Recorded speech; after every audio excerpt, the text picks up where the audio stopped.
আমার ফেসবুক প্রিয় বন্ধুরা সকলকে ঈদের সালাম জানাই। আসসালামু আলাইকুম। বন্ধুরা, আজকে আমি একটি জায়গায় আসছি, সেটা হচ্ছে কর্ণপুর এলাকা। শ্রীপুর থেকে পূবে গুসিঙ্গা রোডে কর্ণপুর এলাকা। তো কর্ণপুর সাইডে যখন আমরা গুসিঙ্গার দিকে যাচ্ছিলাম তখন দেখলাম যে ডান সাইডে একটা রাস্তা গেছে, রাস্তাটা পিচ এলাকার ভিতরে। তো দেখেন এখানে একটা বাড়ি দেখাচ্ছি আপনাদেরকে।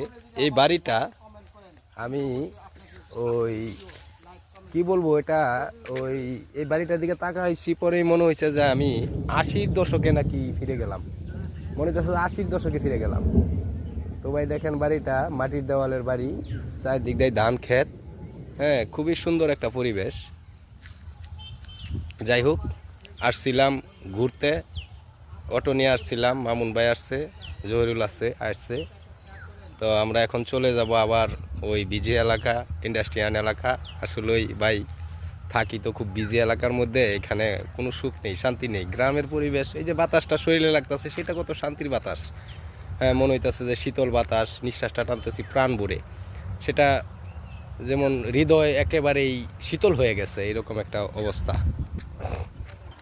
যাই হোক ভাই, বয়স তো অনেক হয়েছে, মন চায় যে এই বয়সটা, বাকি যেই বয়সটা আছে এটা একটি গ্রামে গিয়ে যদি কাটাইতে পারতাম, গ্রাম দেশে যদি একটা বাড়ি করে থাকতে পারতাম, বাকি জীবনটা কাটাইতে পারতাম।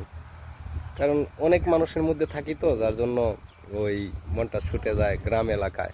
কিছুদিন আগে আমি ওই পাবনাতে গিয়েছিলাম, সেখানেও গ্রামের পরিবেশ, সেখানেও মোটামুটি খুবই ভালো লাগছে। তো আসলে ওই কী বলবো, আর নতুন করে আর তোর বলার কিছু নেই। কারণ শহরের জীবন যাদের, তাদের আর কিছু বলার থাকে না, শুধু খালি মনটার মধ্যে হাহাকার করে যে কোথাও একটু ঘুরে আসি। যাই হোক, দিনে খুব ডাকতেছে, সম্ভবত বৃষ্টি আসতে পারে। তবে এখন আমরা চলে যাব, আবার বাড়ির দিকে চলে যাব, আল্লাহ যদি নেওয়ায়। যাক, সবাইকে আবার ধন্যবাদ জানাই। আসসালামু আলাইকুম, খোদা হাফেজ, ভালো থাকেন সকলেই।